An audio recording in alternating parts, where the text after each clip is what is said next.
আমাদের জীবনের সবচেয়ে দামি জিনিস হচ্ছে আমাদের ঈমান। সবচেয়ে দামি জিনিস কি?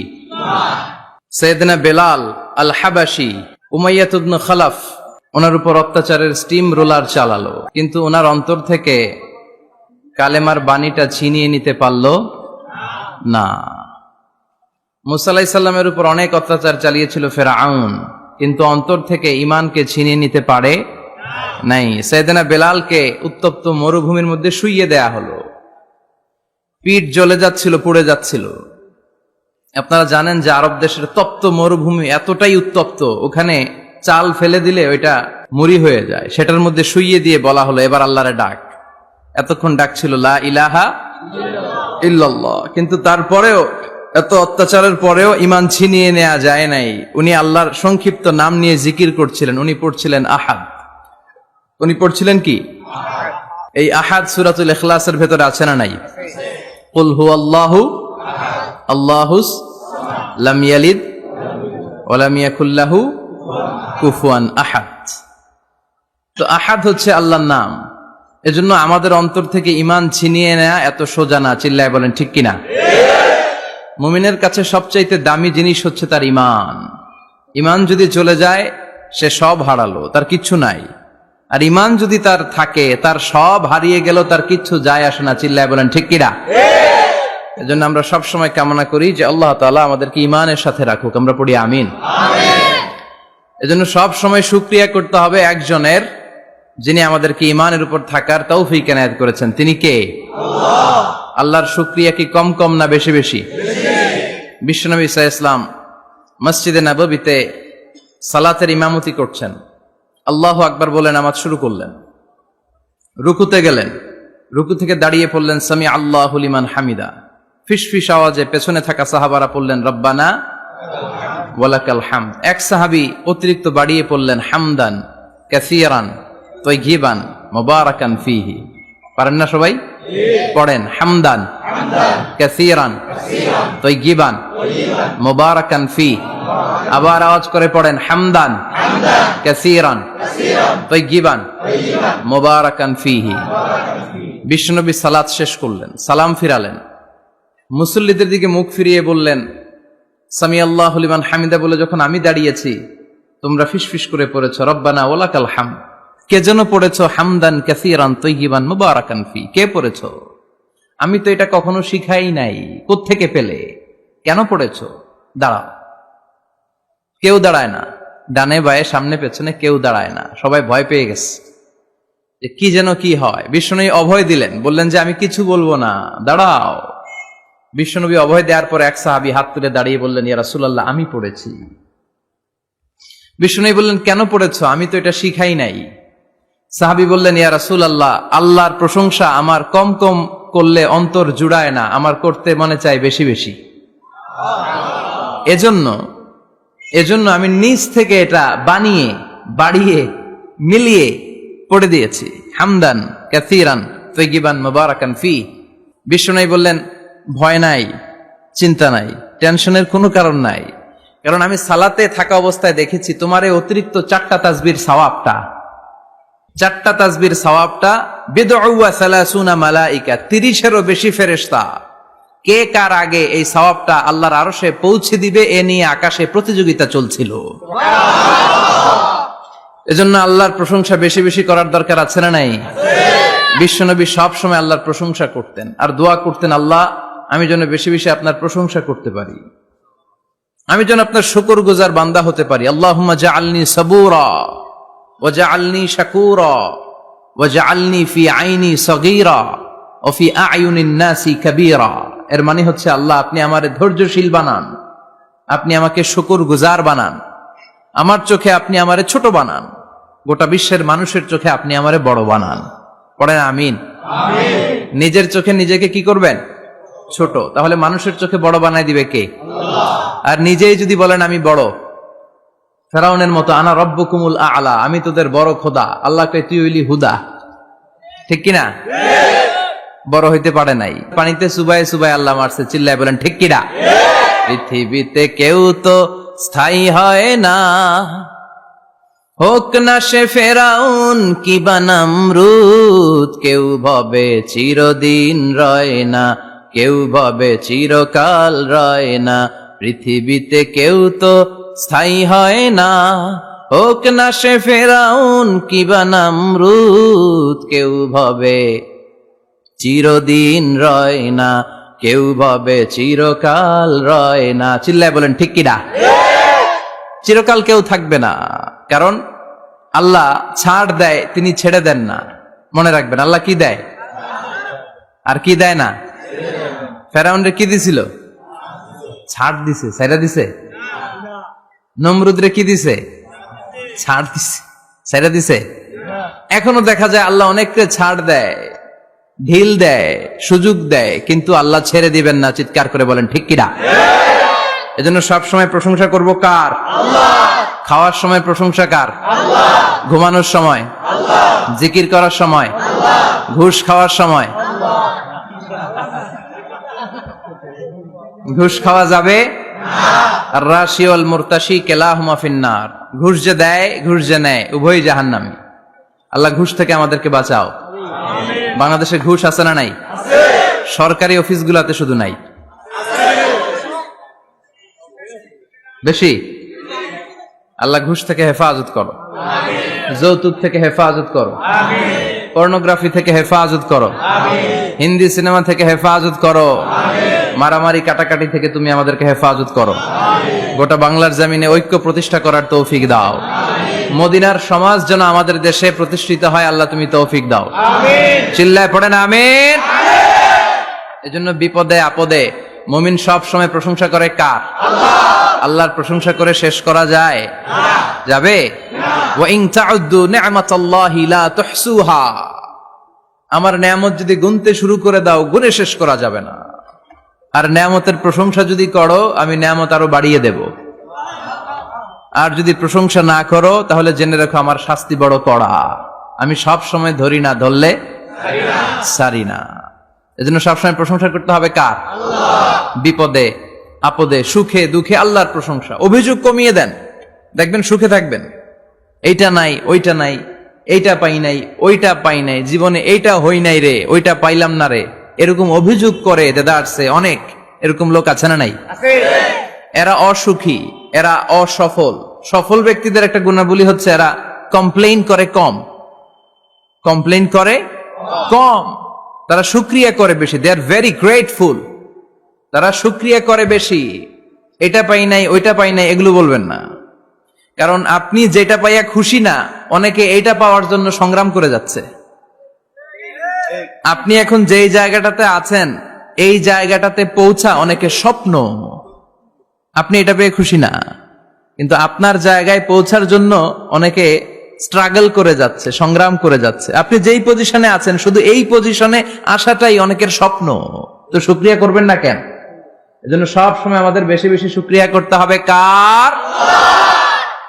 রব্বুল আলামিন বলেন, কুল লাউ কানাল বাহরু মিদাদান লিকালিমাতি রাব্বি লানাফিদাল বাহরু ক্বাবলা আন তানফাদা কালিমাতু রাব্বি ওয়ালাউ জিনা বিমিসলিহি মাদাদা। সাগরের জলকে কালি করে, গাছের পাতাকে খাতা করে, তোমার মহিমা লেখা শেষ হবে না, যদিও লিখি প্রভু জীবন ভরে। সাগরের জলকে কালি করে, গাছের পাতাকে খাতা করে, তোমার মহিমা লেখা শেষ হবে না, যদিও লিখি প্রভু জীবন ভরে। সাগরের জলকে কালি করে। চিল্লায় বলেন ঠিক কিনা? সব সাগর মহাসাগরের জল যদি কালি হয়ে যায়, কি উপমা দিলেন আল্লাহ। সব সাগরের পানি যদি কালি হয়ে যায়, সব গাছের পাতাও যদি খাতা হয়ে যায়, আর সাগরের জল নামক কালি দিয়ে গাছের পাতা নামক খাতার উপরে যদি আমি আল্লাহর প্রশংসা তোমরা লিখতে শুরু করে দাও, সাগরের জল শেষ হয়ে যাবে।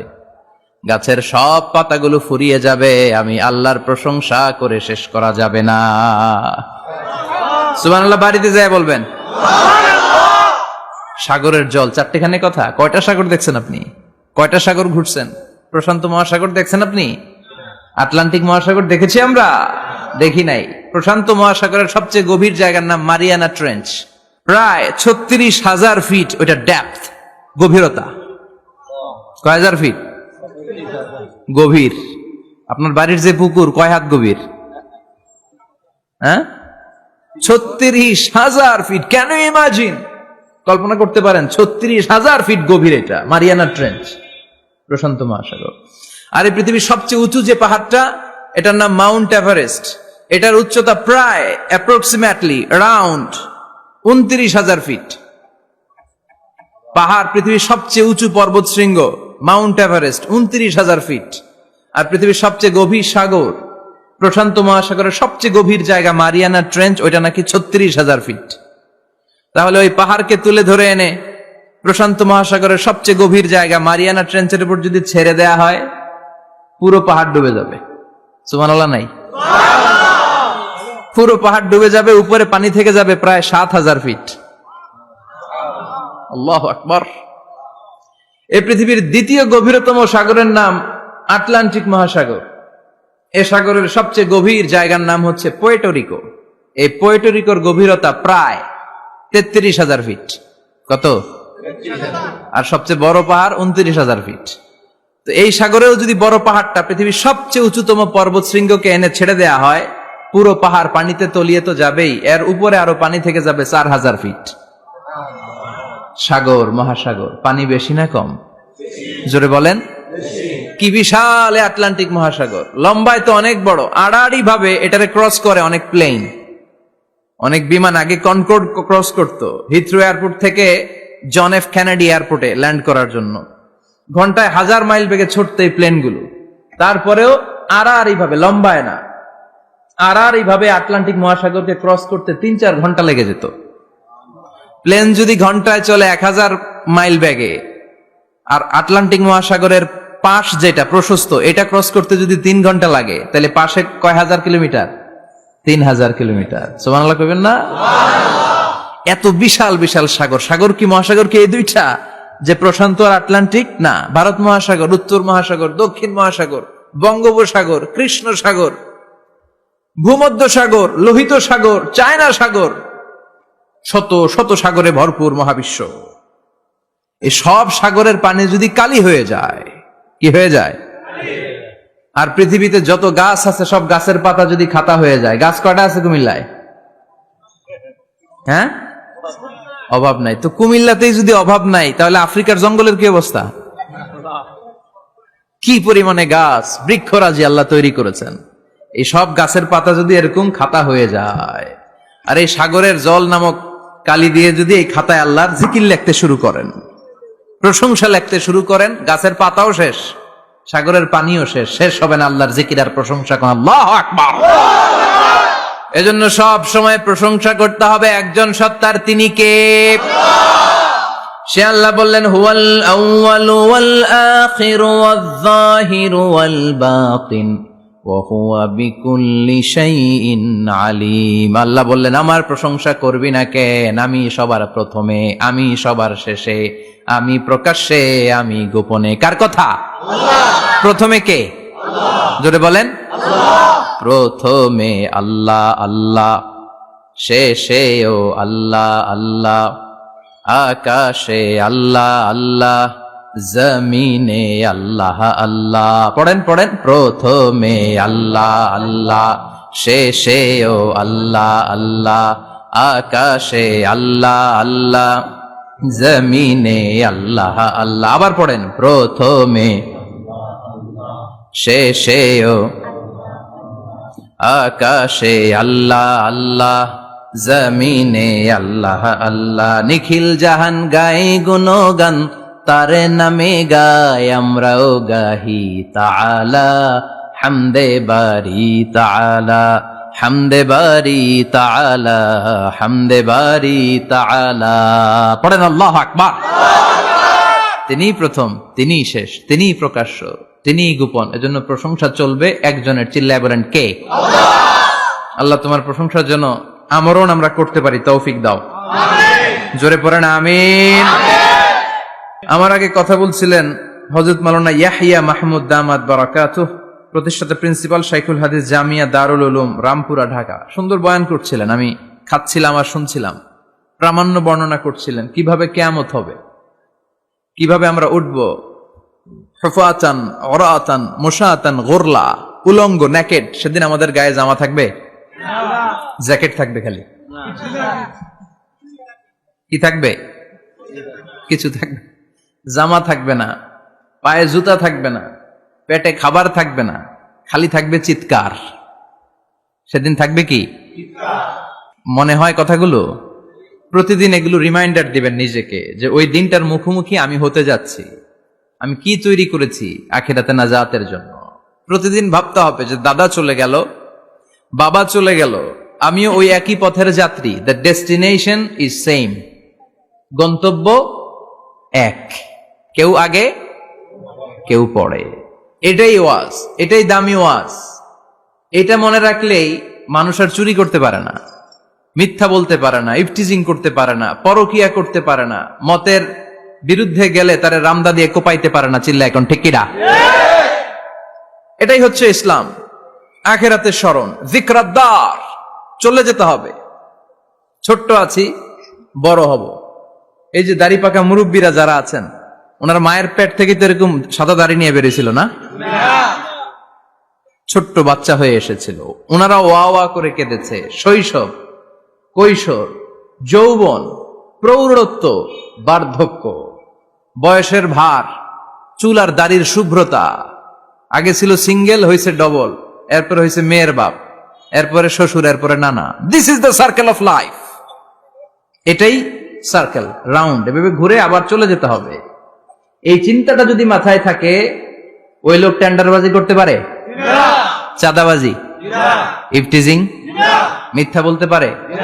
যৌতুক খেতে পারে? এজন্য সব সময় give yourself the reminder of আখিরাহ। আখিরাতের রিমাইন্ডার নিজেরাই নিজে দেন।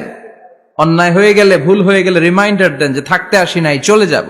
কেউ থাকতে পারে নাই, নবীরাও পারে নাই। যেই মালাকুল মাউত রুহু কবজ করে, ওই ফেরেশতা থাকতে পারছে? চলে গেছে। আমাদেরকে চলে যেতে হবে। আল্লাহ বুঝার তৌফিক দাও। তো উনি এগুলো নিয়ে দেখলাম কথা বলছিল, চমৎকার বলছিল। এরকম ভালো আলেমদের দাওয়াত দেওয়া উচিত, যারা কিচ্ছা কাহিনী না বলে কনস্ট্রাকটিভ কথা বলে, কিছু শিখে যাওয়া যায়, কিছু জেনে যাওয়া যায়। পুঁজির বোঝাটা হালকা না, ভারী করা যায়, ঠিক কিনা? আল্লাহ আমাদেরকে তৌফিক দান করুক, উনি যা বললেন আমরা যেন আমল করতে পারি। আরো অনেকে কথা বলেছেন, যারাই বলেছেন নিঃসন্দেহে কোরআন থেকে বলেছেন। আমরা চাই এই কোরআনের কথা ছড়িয়ে পড়ুক শহর, গ্রাম, বন্দর, বিশ্বের আনাচে কানাচে, সব জায়গায়। রাজি আছেন তো? কোরআন দিয়ে দেশ চলুক আমরা চাই না? কোরআন দিয়ে সমাজ চলুক আমরা চাই না? কোরআনের ভেতরে সব সমস্যার সমাধান দিয়েছে কে? সমাধান চাও যদি জীবনে মরণে, ফিরে যাও খুঁজে নাও, চোখ রাখো কোরআনে। পড়েন সবাই, সমাধান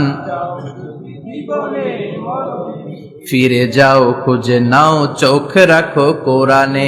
if you want the solution this দুনিয়া এন্ড আখিরা, go back, have a look to the holy কোরআনে। ঠিক কিনা? Go back, sit down and have a look to the Quran. বসো, ঠান্ডা মাথায় দেখো কোরআনে কি বলেছে আল্লাহ। প্রবলেম সলভিং মেথোডোলজি, সব সমস্যার সমাধান এই কোরআনে আছে না নাই? এই কোরআনের মজলিসে আজকে আসতে বসতে পেরে খুশি না বেজান?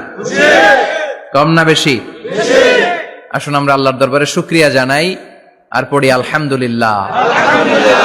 প্রাণটা খুলে পড়েন আলহামদুলিল্লাহ। আল্লাহর একটা ডাক দেন, বলেন ইয়া আল্লাহ।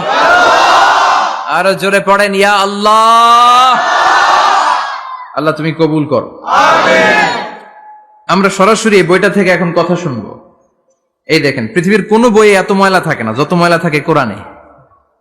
কারণ সমাধান দিবে তো, এজন্য ময়লা টয়লা নিয়ে সব সমাধান করে ফেলবে কোরআন। যত জায়গায় তাফসির করতে যাই ধুলাবালি মিশে থাকে। Quran for not your bookshelf, Quran is for yourself. Quran আপনার বুক সেলফের জন্য না, কোরআন আপনার জন্য। আমরা বুক সেলফে রাখি, তাও নিচের থাকে না, উপরের থাকে, যাতে কেউ নাগাল না পায়। এরকম ডাকাইত আছে না নাই? কোরআনের সাথে অ্যাটাচমেন্ট বাড়াতে হবে। You have to increase your attachment with the holy Quran. এটা এনলাইটেন করতে এসেছে আপনার জীবনকে, আলোকিত আলোকিত। এই যে আমরা কোরআনের উপর আলোকপাত করি না, এটা এনলাইটেন করে, আলো বিচ্ছরিত করে, আপনার জীবনকে উজালা করবে। এজন্য কোরআনের সাথে সম্পর্ক বাড়াতে হবে, শুদ্ধভাবে পড়তে জানতে হবে, অর্থ জানতে হবে। আল্লাহ কি বলেছেন জানতে মনে চায় না? আসুন আমরা জানার চেষ্টা করি। আল্লাহ তুমি তৌফিক দাও, পড়েন আমিন।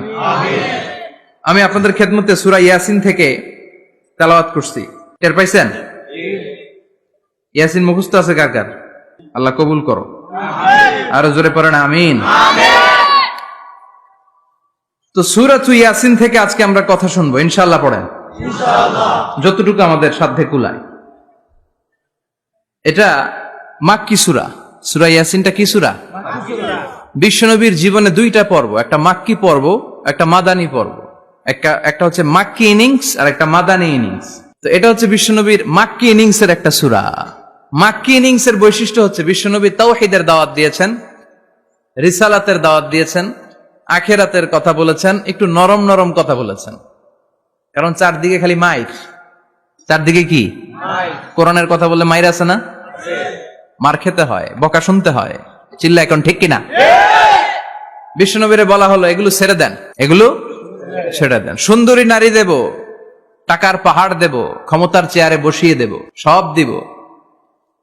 এই হচ্ছে আমাদের 3 দফা। নারী দেব, সম্পদ দিব, ক্ষমতা দিব। বিশ্বনবী বললেন আমার খালি 1 দফা।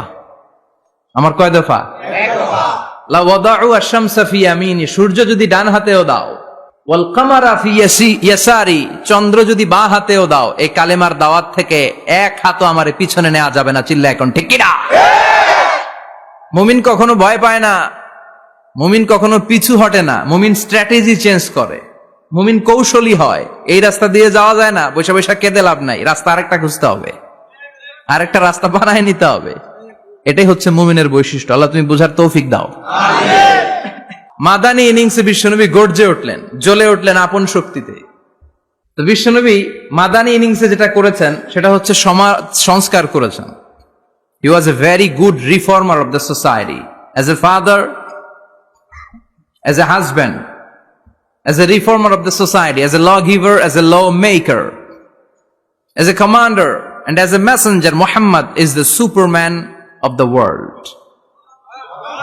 স্বামী হিসেবে, বাবা হিসেবে, নেতা হিসেবে, নবী হিসেবে, সমাজ সংস্কারক হিসেবে, আইন প্রণেতা হিসেবে মুহাম্মদ হচ্ছেন এই পৃথিবীর জন্য সুপারম্যান। তার কোনো তুলনা হয় না, বিশ্বনবীর কোনো তুলনা হয় না। Beyondless, boundless, bottomless. তার নিয়ে কথা বলতে গেলে সময় ফুরায় যাবে, মাইকের ব্যাটারি শেষ হয়ে যাবে, মাগার কথা শেষ হবে না। এজন্য ওনার জীবনের ক্ষেত্রে বলা হয় বিয়ন্ডলেস, বাউন্ডলেস, বটমলেস। অসাধারণ ব্যক্তিত্ব, সুপার ক্যালিফ্রাজিলিস্টিক এক্সপিয়ালিডোসাস, অসাধারণ, যার কোনো তুলনা হয় না, এক্সেলেন্ট, আনপ্যারালাল। মাদানী জীবনে উনি সশস্ত্র সংগ্রাম করলেন, সংস্কার করলেন সমাজটাকে, সেনাবাহিনী বানালেন। তখন আর নরম নরম ভাবে খেলে নাই, গরম ভাবে খেলেছে। এটা হচ্ছে ইমানের দাবি।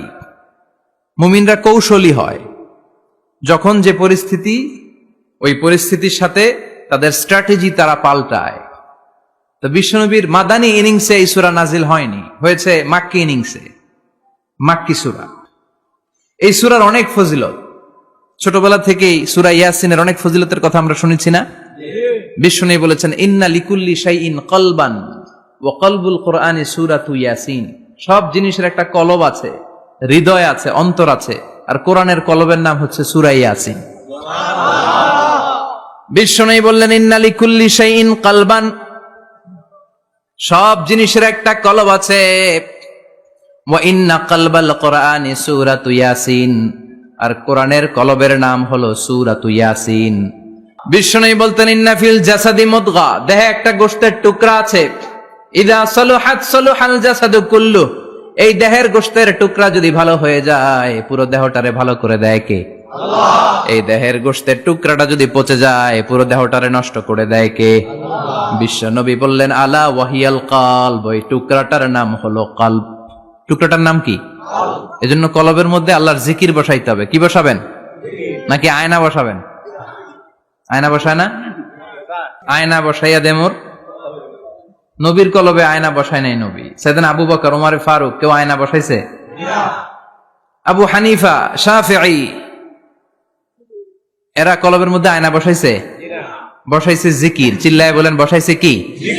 এজন্য আল্লাহ বললেন আলা বিযিক্রিল্লাহি তাতমাইন্নুল কুলুব। দুনিয়ার কোন জিনিস দিয়ে কলব ঠান্ডা হয় না, দুনিয়ার কোন জিনিস দিয়ে কলব পরিচ্ছন্ন হয় না।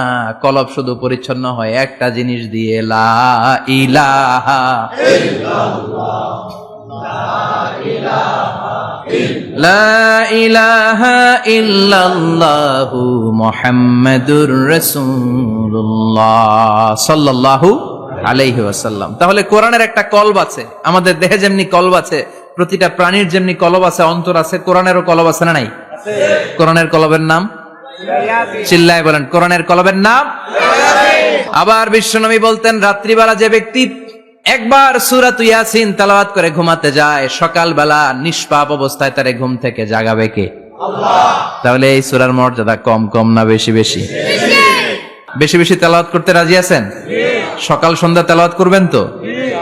সূরা ইয়াসিন ছাড়াও এই সূরার অনেকগুলো নাম তাফসীর গ্রন্থে পাওয়া যায়। এই সূরার একটা নাম হচ্ছে সূরাতুল কাদিয়া। সূরাতুল তাকদি হাজাতা কারিইহা। যে এই সূরা তেলাওয়াত করে ওই তেলাওয়াতকারীর যে হাজত আছে, প্রয়োজন আছে, এই সূরার বরকতে আল্লাহ তার প্রয়োজন পূরণ করে দেয়। আমাদের জীবনে প্রয়োজন আছে না নাই? কার কাছে চাইবো? বিপদে পড়লে কারে বলবো? আমরা বিপদে পড়লে প্রথমে শেয়ার দেই ফেসবুকে। কোথায় শেয়ার? আগে শেয়ার দিব কার কাছে? মনে থাকবে? বিপদে পড়লে ফেসবুকে শেয়ার দিব না, বন্ধুরে শেয়ার করব না, বউয়ের কাছেও পরে শেয়ার করব, আগে শেয়ার করব কার কাছে? মনে থাকবে? এজন্য বিশ্বনবী বলতেন এই সূরার নাম সূরাতুল কাদিয়া। মানুষের হাজত পূরণ করে দেয়। এই সূরা তেলাওয়াত করে যদি আপনি আল্লাহর কাছে কোনো বিপদ থেকে পানা চান অথবা কোনো প্রয়োজন নিয়ে দোয়া করেন, সূরার বরকতে প্রয়োজনটা পূর্ণ করে দেয় কে? আল্লাহ। কেউ যেটা পারে না পারে কে? আল্লাহ। কেউ যেটা দেয় না দেয় কে? আল্লাহ। কেউ যেটা শোনে না শোনে কে? আল্লাহ। তাহলে পেলাম সূরাতুল কাদিয়া। আরেকটা নাম আছে সূরার, সেটা হচ্ছে সূরাতুল আযীমা, সুমহান সূরা। কি সূরা? সুমহান, আযীমা। এই আযীম আর আযীমা এই শব্দ দুইটা অনেক দামি, আল্লাহ যে কোনো জায়গায় ব্যবহার করেন নাই। বিশ্বনবীর চরিত্রের উপমা দিতে যে আল্লাহ আযীম শব্দ বলেছেন, তাই না? রব্বুল আলামিন বলেন ওয়া ইন্নাকা লাআলা খুলুকিন আযীম। ও নবী, সাধারণ কোন চরিত্র আপনারে আমি দেই নাই, আপনারে আমি দিয়েছি আযীম একটা চরিত্র। খুলুকুন আযীম, and verily indeed you are on a very good standard of character. অসাধারণ চরিত্র দিয়েছে। বিশ্বনবীর চরিত্র বুঝাতে যে আল্লাহ কি শব্দ ব্যবহার করেছেন? কথা বলে না, তাফসীর শিখে যেতে হবে। কোন শব্দ ব্যবহার করেছেন? আযীম। আবার আল্লাহ নিজের পরিচয় দিতে যে আযীম বলেছেন, ওয়ালা ইয়াউদুহু হিফযুহুমা ওয়া হুয়াল আলিয়্যুল আযীম। সুবহানাল্লাহ। আকাশ জমিনের নিয়ন্ত্রণ করতে যে আল্লাহ কখনো ক্লান্ত হয় নাকি? কারণ তিনি হচ্ছেন আল আলিয়্যুল আযীম। আল্লাহু আকবার। তার মানে নবীর চরিত্রের ক্ষেত্রে আযীম, আল্লাহর নিজের সত্তার ক্ষেত্রে আল্লাহ বললেন আযীম। আবার বললেন কিয়ামতের দিন গোটা পৃথিবীটারে আমি নাড়িয়ে দেব, গোটা পৃথিবীতে একটা আমি ভূমিকম্প দিব। এই কথাও কোরআনে আছে না নাই? ইযা জুলজিলাতিল আরদু জিলজালাহা আল কারিয়াতু মাল কারিয়া। পুরো পৃথিবী কাঁপিয়ে দিব। এই কাঁপাকাঁপিটা ওই দিনের ভূমিকম্পটা কি অন্যান্য সময়ের ভূমিকম্পের মতো হবে? এই ভূমিকম্পকে আল্লাহ বলেছেন আযীম। ইন্না জালজালাতাস সাআতি লা শাইউন আযীম। সেদিনের ভূমিকম্প সাধারণ কোনো আর্থকোয়েক নয়, সাধারণ ভাইব্রেশন না, এটা আযীম। আবার আল্লাহ কোরআনকেও আযীম বলেছেন, ওয়ালাকাদ আতাইনাকা সাবআম মিনাল মাসানি ওয়াল কুরআনাল আযীম। ও নবী, আমি আপনার নিত্য পাঠনীয় সপ্তবাক্য সূরাতুল ফাতিহা দিয়েছি, সাথে সাথে কোরআনে আযীম দান করেছি। সুবহানাল্লাহ। তার মানে কোরআনের ক্ষেত্রে আযীম, কিয়ামতের ভূমিকম্প এটা আযীম, আল্লাহ নিজেও আযীম, বিশ্বনবীর চরিত্র আবার এই সূরাটাও যেহেতু দামি, এজন্য এই সূরার নাম সূরাতুল আযীমা। সূরাতুল সুমহান সূরা। এটা যেন তেন সূরা নয়, এটা তো কোরআনের কলব। কলব ছাড়া মানুষ বাঁচে? হার্ট ফাউন্ডেশনে যেয়ে দেখবেন মানুষের কি অবস্থা। হৃদরোগ, হৃদয় যার নষ্ট, তার যে কত কষ্ট। এই যে কি পরানো লাগে এখন, রিং পরায়, এনজিওগ্রাম, এনজিওপ্লাস্টি করে আর্টারি ব্লক করে ফেলে। চর্বি, এত চর্বি আমরা খাই, এত গরুর গোশত আমরা খাই। মনে রাখবেন, যেই প্রাণীর পা বেশি ওইটার ভিতরে কোলেস্টেরল বেশি। মাছের কয় পা? হ্যাঁ, নাই, এখানে নাই, মাছের পাটা নাই, কোলেস্টেরল নাই। মুরগির কয় পা? জোরে বলতে হবে। তার মানে কিছু কোলেস্টেরল আছে না নাই? গরুর কয় পা? কোলেস্টেরল বেশি না কম? এইবার কোন চিংড়ির কয় পা? সবচেয়ে বেশি কোলেস্টেরল কন্টেইন করে শ্রিম্প, প্রন, চিংড়ি। এজন্য এগুলো কম খাইতে হবে। তবে 40-এর আগে যারা আছেন ধুমায়া খান। 40-এর পরে এই যে মাটন, ল্যাম্প, ছাগলের গোশ, খাসির গোশ, চিংড়ি, এগুলো আপনার ডায়েট থেকে বাদ দিয়ে দিতে হবে। বুঝতে পেরেছেন? এজন্য এই সূরাটা যেন তেন সূরা নয়, এটা তো কোরআনের কলিজা, হার্ট, হৃদয়। এজন্য সূরাটা সূরাতুল আযীমা। সুবহানাল্লাহ পড়েন। তার মানে 1 নম্বরে পেলাম সূরাতুল কাদিয়াহ, 2 নম্বরে পেলাম সূরাতুল আযীমা, 3 নম্বরে সূরার আরেক নাম হলো সূরাতুল মুইম্মা। সূরাতুল মুইম্মা। মুইম্মার 2 অর্থ। এক অর্থ হচ্ছে এটার বরকতটা আম, সবার জন্য, যেই পড়ে সেই বরকত পায়, এজন্য মুইম্মা। আবার মুইম্মার আরেক অর্থ হচ্ছে যেই সূরা শত্রুকে অন্ধ করে দেয়। কি করে দেয়? এই সূরার প্রথম 9টা আয়াত যদি বিপদে পড়ে, শত্রুর কবলে পড়ে আপনি তেলাওয়াত করেন, শত্রুর চোখটারে অন্ধ করে দিবে কে? আল্লাহ। বিশ্বনবী মক্কা থেকে যখন মদিনায় যায়, হিজরতের সময় বিশ্বনবী সূরাতুল ইয়াসিনের প্রথম 9টা আয়াত তেলাওয়াত করলেন। তেলাওয়াত করে আল্লাহর নাম নিয়ে ঘর থেকে বের হলেন। আশেপাশে কাফেররা ঘুরে কিন্তু বিশ্বনবীরে দেখে না। সবাই খেলে এরকম এরকম করে, ডানে বায়ে হাতায়, বিশ্বনবী সামনে দিয়ে যায়, কিন্তু কাফেরদের চোখ অন্ধ করে দিয়েছে কে? আল্লাহ। এজন্য কোরআন তেলাওয়াত করলে কাফেরদের চোখকে অন্ধ বানায় দেয় কে? আল্লাহ। এজন্য সূরার একটা নাম হচ্ছে সূরাতুল মুইম্মা। কি নাম? অন্ধ করে দেয়। তাফসিরে কুরতুবীর মুসান্নিফ ইমাম আল কুরতুবী, উনাকে জালিম বাদশা বন্দী করেছিল। ওনার তাফসিরে এসেছে উনি শক্তিশালী লোক ছিলেন, জেলখানা ভেঙে বাঁচার জন্য দিছে দৌড়। উনারেও ধরার জন্য জালিম বাদশার সৈনিকেরা ঘোড়া নিয়ে রওনা হয়েছে। উনিও দৌড়ায়, ঘোড়াও পেছন থেকে আসে। ওমিয়া মানুষ কি ঘোড়ার দৌড়ের সাথে পারে? উনি হাঁটতে হাঁটতে হয়রান হয়ে এক বালুর ময়দানে যে ধপাস করে পড়েছে। ওরাও ঘোড়া দিয়ে এসে নেমেছে, কিন্তু আজীব তামাশা, উনি বালুতে ধপাস করে পড়েই সূরাতুল ইয়াসিনের প্রথম 9 আয়াত তেলাওয়াত করতে শুরু করেছেন। ওরা নিচে নেমে ডানে বায়ে সামনে পিছনে খালি খুঁজে, কিন্তু দেখে না, সামনে কিন্তু বসা। ওদের চোখটার অন্ধ করে দিছে কে? আল্লাহ। বিশ্বাস হয়? এজন্য বিপদে পড়লে সূরাতুল ইয়াসিনের প্রথম 9 আয়াত পড়তে রাজি আছেন? আল্লাহ তুমি তৌফিক দাও। আমিন। আর জোরে পড়েন আমিন। আমিন। এজন্য আল্লাহ চমৎকার এভাবে এই সূরাটা শুরু করে দিলেন। 2টা কাটা অক্ষর দিয়ে আল্লাহ বললেন ইয়াসিন ওয়াল কুরআনিল হাকীম ইন্নাকা লামিনাল মুরসালিন আলা সিরাতিম মুস্তাকিম। পড়েন সুবহানাল্লাহ। সুবহানাল্লাহ। ইয়াসিন। সূরাটা শুরু করলেন কি দিয়ে? ইয়াসিন। এটা কি কোনো বাক্য? এটা কি কোনো শব্দ? এটা কি অক্ষর? 2টা। প্রথম অক্ষরের নাম, দ্বিতীয়টা আওয়াজ করে বলেন, প্রথম অক্ষরটার নাম ইয়া, দ্বিতীয়টা সিন। খুব চমৎকার না? বাক্য দিয়ে এই সূরাটা শুরু করে নাই। যেমন ইযা জুলজিলাতিল আরদু জিলজালাহা, এই সূরার প্রথম আয়াত, এটা একটা বাক্য না? জি। ওয়াদ-দুহা ওয়াল-লাইলি ইযা সাজা, বাক্য না? জি। কিন্তু ইয়াসিন, এটা কি কোনো বাক্য? না। এটা কি কোনো শব্দ? না, এটা কাটা 2টা অক্ষর। সুবহানাল্লাহ পড়েন। সুবহানাল্লাহ। আল্লাহ 114টা সূরার প্রায় 29টা সূরা এরকম কাটা কাটা অক্ষর দিয়ে শুরু করেছেন। সুবহানাল্লাহ নাই? সুবহানাল্লাহ। এই 29টা সূরা কখনো আল্লাহ একটা অক্ষর দিয়ে শুরু করেছেন, কখনো 2টা অক্ষর দিয়ে, কখনো 3টা দিয়ে, কখনো 4টা দিয়ে, কখনো 5টা দিয়ে। একটা অক্ষর দিয়ে আল্লাহ কোরআনের সূরা শুরু করেছেন। এরকম একটা সূরা বলেন, নুন ওয়াল কলামি ওয়া মা ইয়াসতুরুন। নুন, নুন দিয়ে সূরা শুরু হয়ে গেছে। তারপরে কফ, এক অক্ষর দিয়ে সূরা শুরু হয়ে গেছে। সুবহানাল্লাহ পড়েন। সুবহানাল্লাহ। এবার বলেন 2 অক্ষর দিয়ে সূরা শুরু হয়েছে এরকম সূরা বলেন। এত দূরে যান কেন? এটা আছে না নাই? ইয়াসিন, সুবহানাল্লাহ পড়েন। ইয়াসিন 2 অক্ষর দিয়ে, তারপরে হামিম। এবার 3 অক্ষর দিয়ে আল্লাহ সূরা শুরু করছেন এরকম, আলিফ লাম মিম তাসিন মিম। আল্লাহু আকবার। আবার 4টা অক্ষর দিয়ে সূরা শুরু হয়েছে এরকম আছে না নাই? আবেশরাব কোন?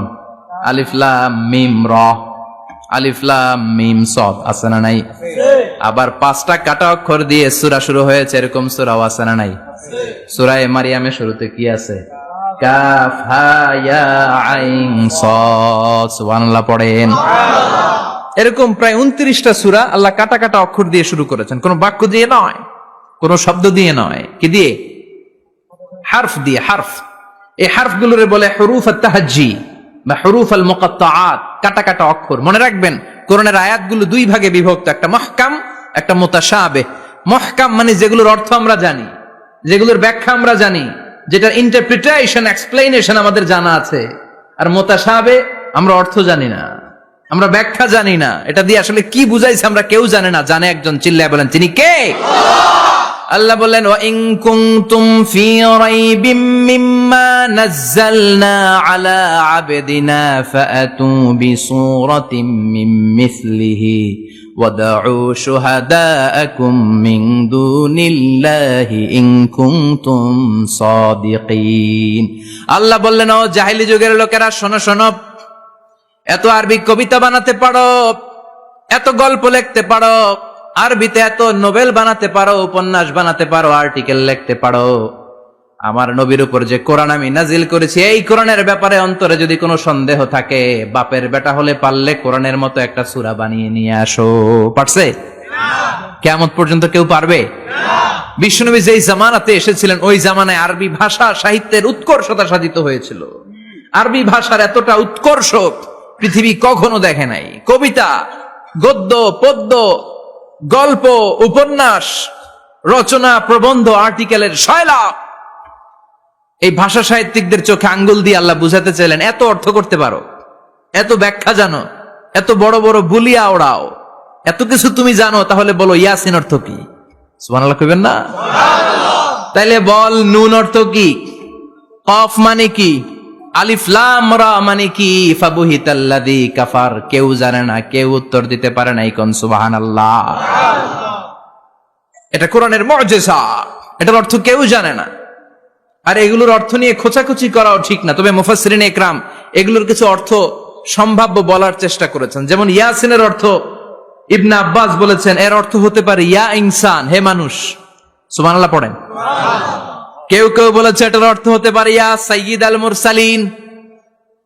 কেউ কেউ বলেছেন ইয়াসিন হতে পারে ইসমুল্লাহ, আল্লাহর নাম। কেউ বলেছেন এটা হতে পারে ইসমুন লিন নবী, বিশ্ব নবীর নাম। আবার কেউ কেউ বলেছেন ইয়াসিন হতে পারে এই কোরআনে কারিমের একটা নাম। কোন সুবহানাল্লাহ। এই সম্ভাব্য সব কথাগুলো বলে পৃথিবীর সব মুফাসসিররা বলতে বাধ্য হয়েছেন আল্লাহু আ'লামু বিমুরাদিহি বিহি। এটার দ্বারা আসল অর্থ যে কি এটা আমরা কেউ জানি না। জানে কে? আল্লাহ। চিৎকার করে বলতে হবে, জানে কে? আল্লাহ। তাহলে ইয়াসিন মানে আমরা জানি না।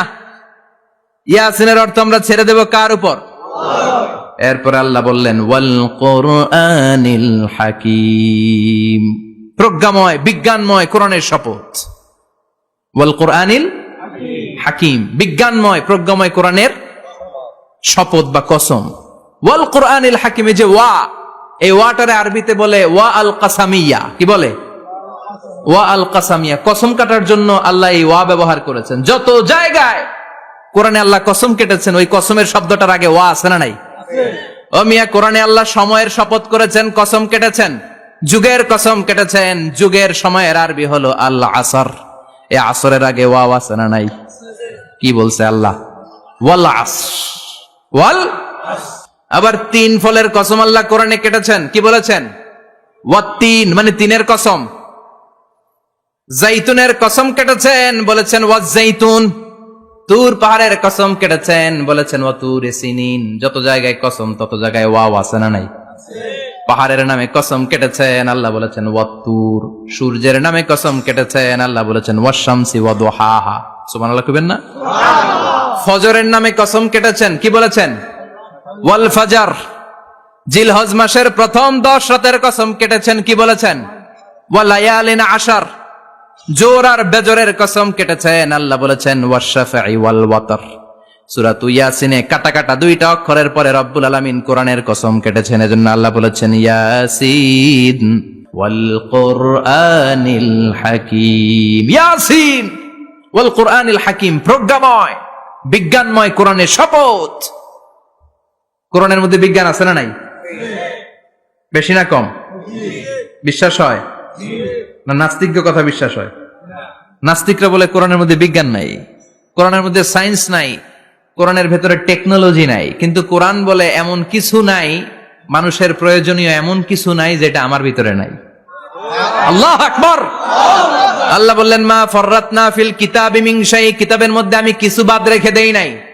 ইতিহাসের কথা বলেছি, পাতালপুরীর কথা বলেছি, ঊর্ধ্ব জগতের কথা বলেছি, মহাকাশের কথা বলেছি, cosmology, astrology, geology, zoology, botany, human anatomy, embryology, সবকিছুর কথা কোরআনের মধ্যে দিয়েছে কে? আল্লাহ। কোরআনের ভেতরে মানুষের কথা আছে না নাই? আছে। কোরআনের মধ্যে গাভীর কথা আছে না নাই? গাভীর কথাও আছে। কই আছে? হ্যাঁ, সূরাতুল গাভীর সূরা, সুবহানাল্লাহ কইবেন না? মানুষের কথা আছে সূরাতুল ইনসান, জিনদের কথা আছে সূরাতুল জিন, মাকড়সার কথা আছে সূরাতুল আনকাবুত, মৌমাছির কথা আছে সূরাতুন নাহাল। মৌমাছির কথা বলেছেন, দুধের কথা বলেছেন, প্রাণীর কথা বলেছেন, খাদ্যের কথা বলেছেন, মানুষের দেহ বৈশিষ্ট্যের কথাও বলেছেন। চিৎকার করে পড়েন আল্লাহু আকবার। আল্লাহ বললেন ওয়া আওহা রাব্বুকা ইলান নাহলি আনিত্তাখিযি মিনাল জিবালি বুয়ুতাও ওয়া মিনাশ শাজারি ওয়া মিম্মা ইয়ারিশুন। সুবহানাল্লাহ পড়েন। ওয়া আওহা রাব্বুকা ইলান নাহল, আল্লাহ মৌমাছির কাছে সিক্রেট মেসেজ পাঠিয়েছেন। সুবহানাল্লাহ পড়েন। ওহীকে আরবিতে বলে সিক্রেট মেসেজ। সায়েন্টিফিক আলোচনা শুরু হইতেছে, মনোযোগ আছে না গেছে? জিমানি ধরছে? হ্যাঁ, মনোযোগ আছে না গেছে? লিল্লাহি তাকবীর, লিল্লাহি তাকবীর, লিল্লাহি তাকবীর। আল্লাহ মৌমাছিকে ওহী করেছেন। কি করেছে? দেখেন, ওয়াল কুরআনিল হাকিম, আল্লাহ যে বললেন শেষ হবে না এই কথা। ওয়াল কুরআনিল হাকিম, বিজ্ঞানময় কোরআনের শপথ, প্রজ্ঞাময় কোরআনের শপথ। বিশ্বনবী বলেন লা তুহসা আজাইবুহু, কোরআনের আশ্চর্যান্বিতার কোনো শেষ নাই। ওয়ালা তাবলা গারাইবুহু, কোরআন কোনদিন কারো কাছে পুরাতন মনে হয় না। ফিহি মাসাবিহুল হুদা, কোরআনের মধ্যে আছে হেদায়েতের মশাল। ওয়া মানারুল হিকমা, কোরআন হলো বিজ্ঞানের সুউচ্চ মিনার। লা তুহসা আজাইবুহু, কোরআনের আশ্চর্যান্বিতার শেষ নাই। যতই পড়বেন আপনি আশ্চর্য হয়ে যাবেন, যতই স্টাডি করবেন, যতই অধ্যয়ন করবেন, আপনার চোখকে খুলে দিবে কে? আল্লাহ। ওয়ালা তাবলা গারাইবুহু, কোরআন কখনো পুরাতন হয় না। পুরান হয় নাকি? যার বয়স 50 বছর ধরে নামাজি মানুষ, প্রতি নামাজের প্রত্যেক রাকাতে কোন সূরা পড়া লাগে? তো 50 বছর যদি কেউ নামাজি হয়, তাহলে কত লক্ষবার উনি সূরা ফাতিহা পড়ছে উনি নিজে জানে? তারপরেও কোনোদিন কি মনে হয়েছে সূরা ফাতিহাটা একটু পুরান পুরান লাগে? আজকে কুল হল্লা দিয়ে শুরু করুন, কথা বলেন। পুরান লাগছে কোনোদিন? এত পড়ছি এটা, আজকে আর এটা না, আজকে আর একটা, এরকম মনে হয়? ওয়ালা তাবলা গারাইবুহু, পুরান লাগে না। প্রতিদিন নতুন, প্রতিনিয়তই নতুন, অলওয়েজ নিউ, সব সময় নতুন। এজন্য বিশ্বনবী বললেন লা তুহসা আজাইবুহু, কোরআনের আশ্চর্যান্বিতার শেষ নাই। ওয়ালা তাবলা গারাইবুহু, কোরআন কখনো পুরাতন হয় না। ফিহি মাসাবিহুল হুদা, কোরআনের মধ্যে আছে হেদায়েতের মশাল। ওয়া মানারুল হিকমা, কোরআন হলো বিজ্ঞানের সুউচ্চ মিনার। সুবহানাল্লাহ। আল্লাহ বললেন ওয়া আওহা রাব্বুকা ইলান নাহল, আমি মৌমাছির কাছে মেসেজ দিলাম, সিক্রেট মেসেজ। আনিত্তাখিযি মিনাল জিবালি বুয়ুতা, তোমরা পাহাড়ের মধ্যে তোমাদের বাড়ি বানাও, মৌচাক বানাও। ওমিনা শাজার, গাছের মগ ডালে, বড় বড় ডালে তোমরা বাসা বানাও। ওয়া মিম্মা ইয়ারিশুন, উঁচু উঁচু জায়গায় মৌচাক বানাও, যাতে করে গ্রামের ছোট্ট ছেলেরা ঢিল মারতে না পারে। কোন সুবহানাল্লাহ। মৌমাছির আল্লাহ শিখাই দিছে। নিচু জায়গায় কোনোদিন মৌমাছির বাসা দেখবেন? নিচু জায়গায় সহজে নাগাল পাওয়া যায়, ধরা যায়। কথা কোন? ডাল বেয়ে মগ ডালে ওঠা লাগে মধু খাইতে চাইলে। চিল্লায় বলেন ঠিক কিনা? আল্লাহ সিক্রেট মেসেজ দিলেন আর বললেন আনিত্তাখিদি। আলেম যারা আছেন বলেন তো ইত্তাখিদি এটা কি মুজাক্কারের সিগা না মুয়ান্নাসের সিগা? কথা কইতে হবে, কেউ নাই এটার উত্তর দেওয়ার মতো। মুয়ান্নাস, মাশাআল্লাহ, এটা স্ত্রীবাচক শব্দ। আল্লাহ মৌমাছিকে যে মেসেজ করছে পুরুষ মৌমাছিরে কয় নাই, এটা নারী মৌমাছিরে কইছে। চিল্লা এখন সুবহানাল্লাহ। এখন গবেষণা করে দেখা গিয়েছে কার্ল ভন ফ্রিচ, একজন অস্ট্রিয়ান বিজ্ঞানী, উনি এটা নিয়ে গবেষণা করে 73 সালে 1973 তে নোবেল পেয়ে গেছে। এই আয়াতের উপর গবেষণা করে আল্লাহ কেমন করে সিক্রেট মেসেজ দিয়েছেন, কেমন করে মৌমাছি মৌচাকের বাসা বাঁধে, কেমন করে মধু আহরিত হয়, এটার উপর গবেষণা করে উনি একটা বই লিখেছেন, দ্য ডান্সিং বিজ।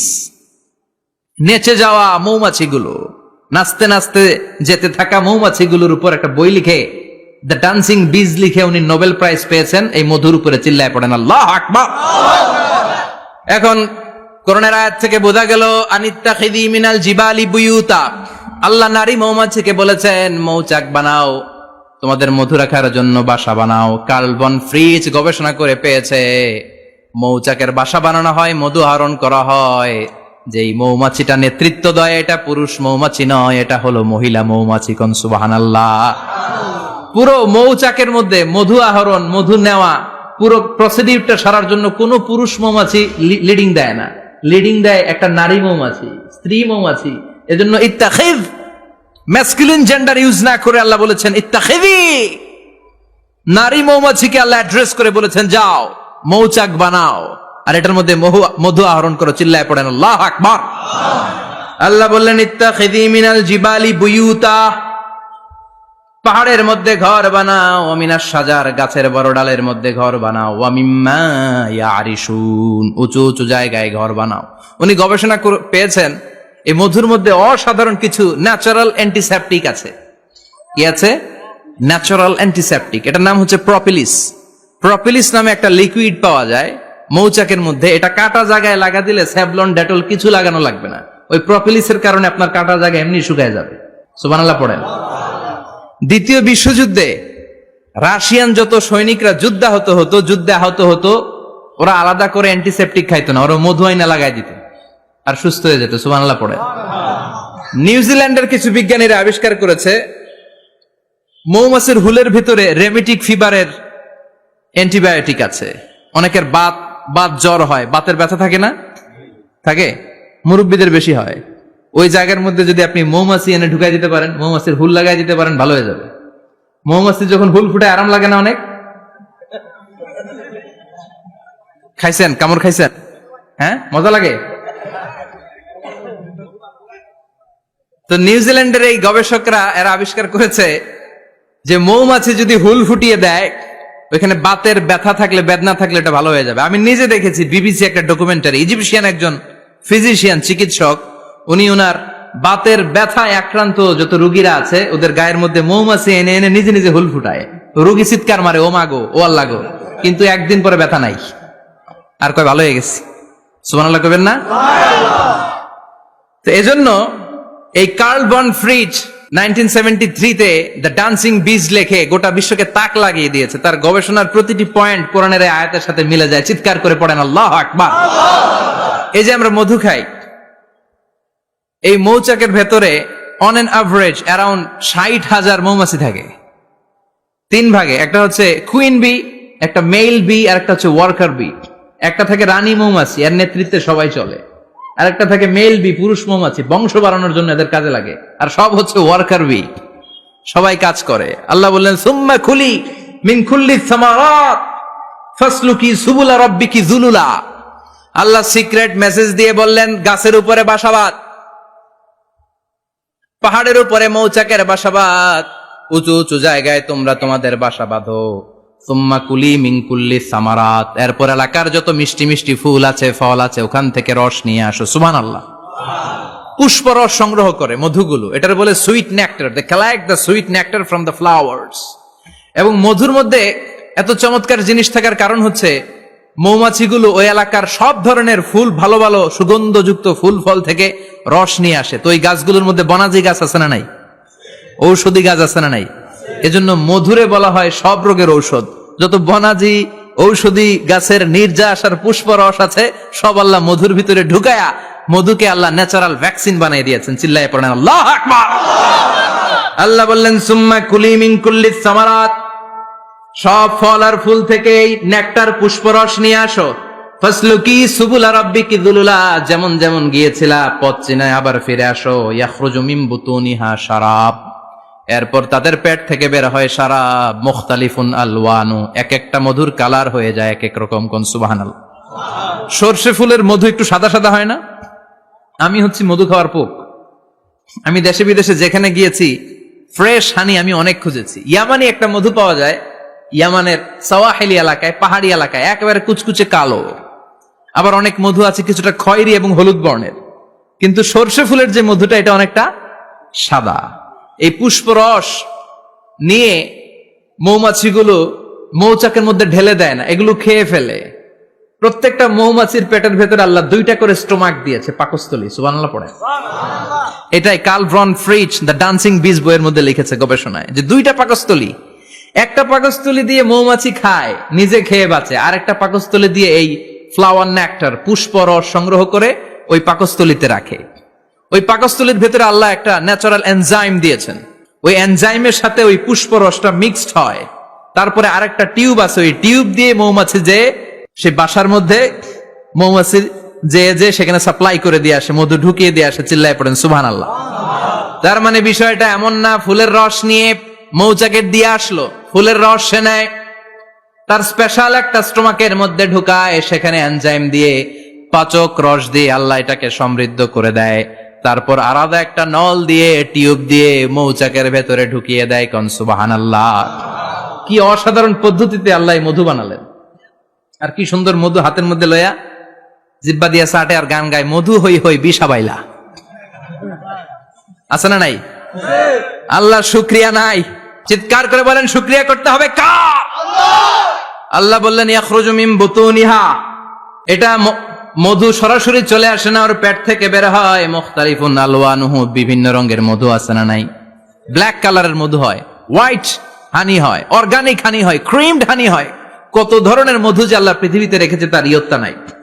এরপর আল্লাহ বললেন ফিহি শিফাউন লিন্নাস, মধুর ভেতরে শিফা দিয়েছে কে? আল্লাহ। এজন্য বিশ্বনবীর খাদ্য তালিকার মধ্যে মধু আছে না নাই? বিশ্বনবী সুগন্ধযুক্ত ওলা মধু খেতেন, দুর্গন্ধযুক্ত ওলা কোনো মধু মুখে নিতেন না। সুবহানাল্লাহ। বিশ্বনবীর জামানায় মাগাফির নামে একটা মধু ছিল, দুর্গন্ধযুক্ত। এটা কখনো বিশ্বনবী মুখে নিতে চাইতেন না। সুগন্ধযুক্ত মধু সবসময় বিশ্বনবী খেতেন। বিশ্বনবীর স্ত্রীরা এই সুগন্ধিযুক্ত মধু বোতলের মধ্যে প্রিজার্ভ করে রাখতেন বিশ্বনবীকে দেওয়ার জন্য। বিশ্বনবী প্রাণ ভরে এগুলো পান করতেন। সুবহানাল্লাহ। বিশ্বনবী যে সমস্ত খাদ্যগুলো পছন্দ করতেন হাদিসে এসেছে, বিশ্বনবী রুটি খেতেন, খেজুর খেতেন। খেজুর, খেজুর চিনেন?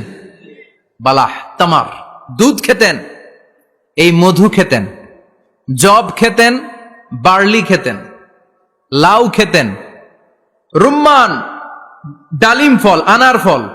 আনার চিনেন? আনার, এই আনার খেতে পছন্দ করতেন বিশ্বনবী। মাশরুম খেতেন, মাশরুম, মাশরুম চিনেন?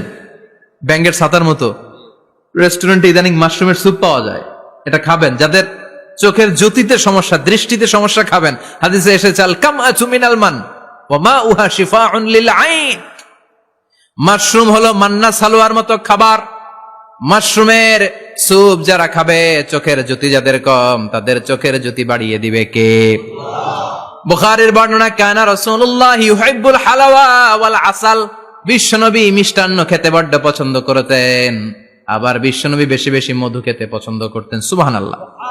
কোরআনে 2টা জিনিসের ক্ষেত্রে আল্লাহ শিফা যোগ করেছেন, যে 2টা জিনিসের সাথে সম্পৃক্ত হলে শিফা। এক হচ্ছে কোরআন পড়লে শিফা, অনুনাজ্জিলু মিনাল কোরআনি মা হুয়া শিফা।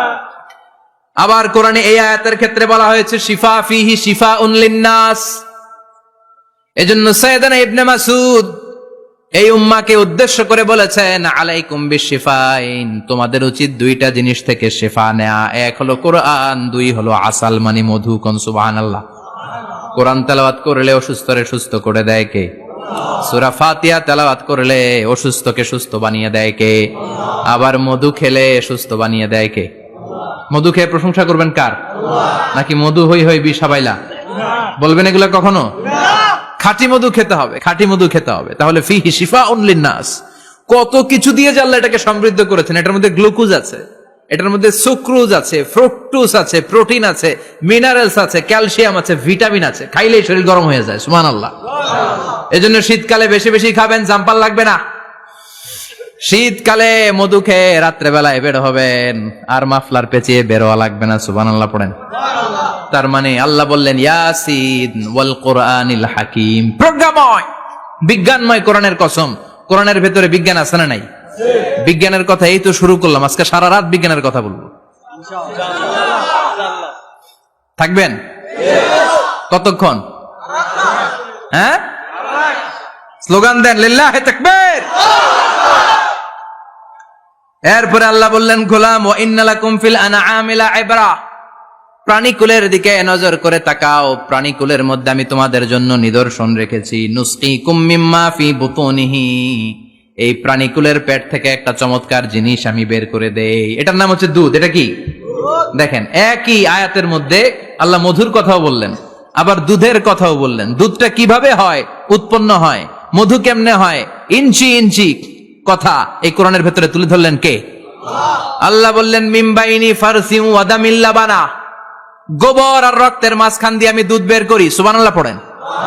আমরা যাই এই গাভীর ওলান টানা শুরু করি সকালবেলা বিসমিল্লাহ বলে, কিন্তু কেমনে যেটা আসে ওইদিকে নজর নাই। ডাকাত বিসমিল্লাহ বলে শুরু করে না, দুধ খাই আলহামদুলিল্লাহ পড়ে না, আছে না নাই? আল্লাহ বলেন মেকানিজমটা শোনো কেমনে আমি খাওয়াই। আল্লাহ বললেন মিমবাইনি ফারসিউ ওয়া দামিল লাবানা, গোবর আর রক্তের মাঝখান দিয়ে আমি দুধ বের করে দেই। সুবহানাল্লাহ। গরু যে ঘাস খায়, এই ঘাস থেকে রক্ত হয় আর গরুর গোবর হয়। পেটের একদিকে থাকে গোবর, আরেক দিকে থাকে রক্ত। রক্ত দুর্গন্ধ, গোবরও দুর্গন্ধ।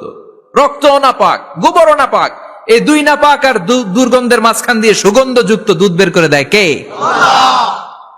আল্লাহ বললেন মিমবাইনি ফারসিউ ওয়া দামিল লাবানা, গরু যে খাবারগুলো খায় ওই খাবারের এক পাশ দিয়ে গোবর হয়ে যায় আর এক পাশ দিয়ে রক্ত হয়ে যায়, মাঝখান দিয়ে দুধ বের করে দেয় কে?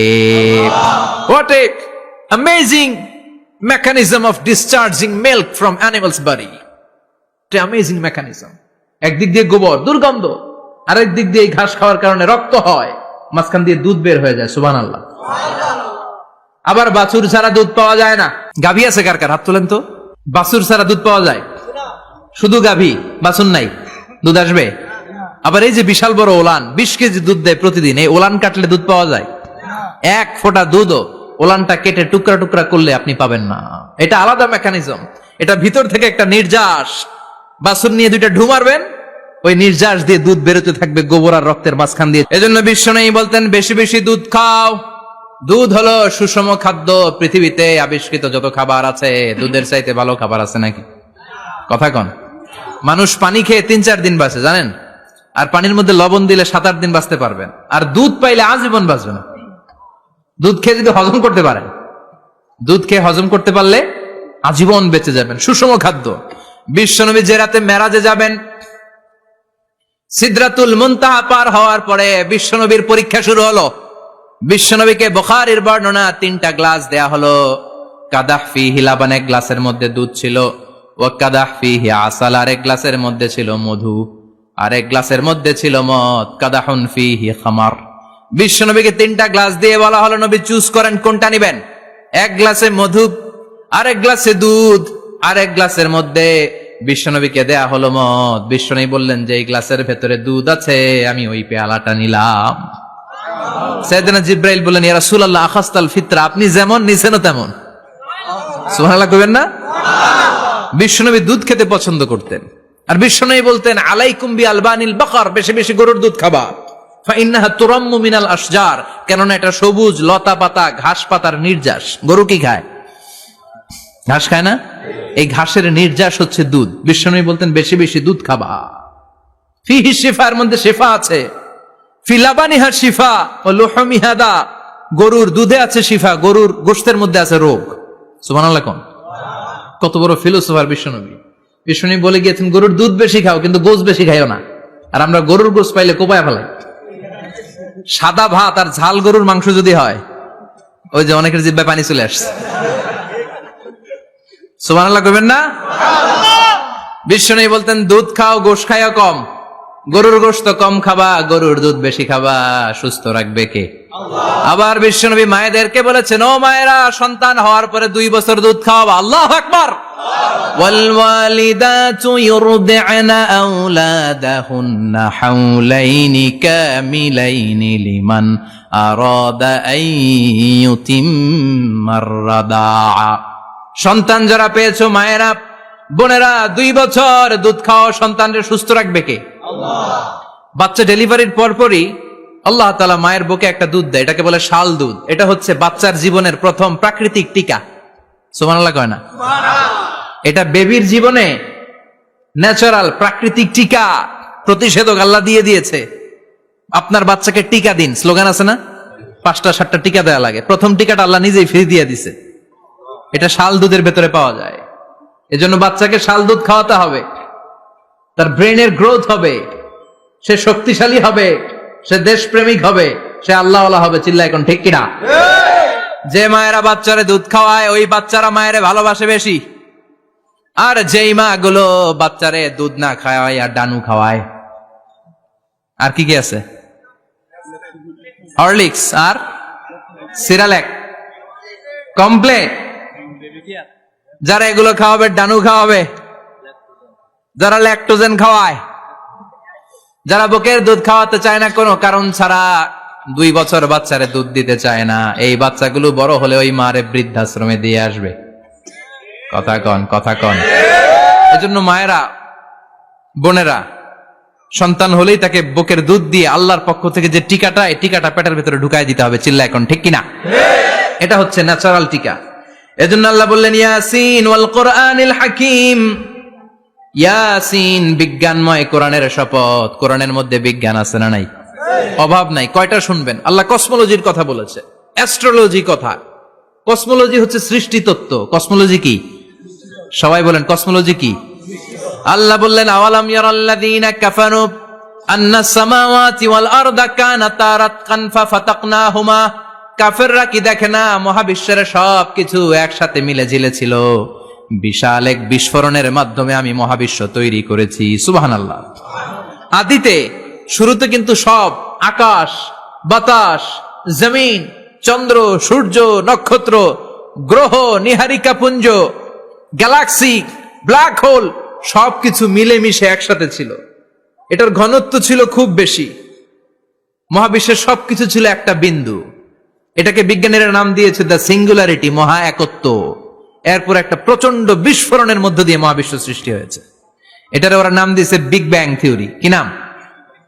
স্টিফেন হকিং মারা গেছে না, সবচেয়ে বড় পদার্থবিজ্ঞানী ছিল। সে একটা বই লিখেছে, from the brief history of time, a brief history of time from big bang two black hole. সেখানে সে প্রমাণ করেছে কোরআনের এই আয়াত, কানাতা রাতকান, মহাবিশ্বের সবকিছু একটা বিন্দু ছিল। চাঁদ, সূর্য, গ্রহ, তারা সবকিছু ছিল। কথা বলেন, সবাই বলেন, একটা মাত্র বিন্দু ছিল। আল্লাহ বলেন, don't the disbeliever observe that the heavens and earth were joined together, then I separated with a gigantic sound, explosion. সব একসাথে ছিল, চাঁদ, তারা, আকাশ, নদী, নালা সব একসাথে।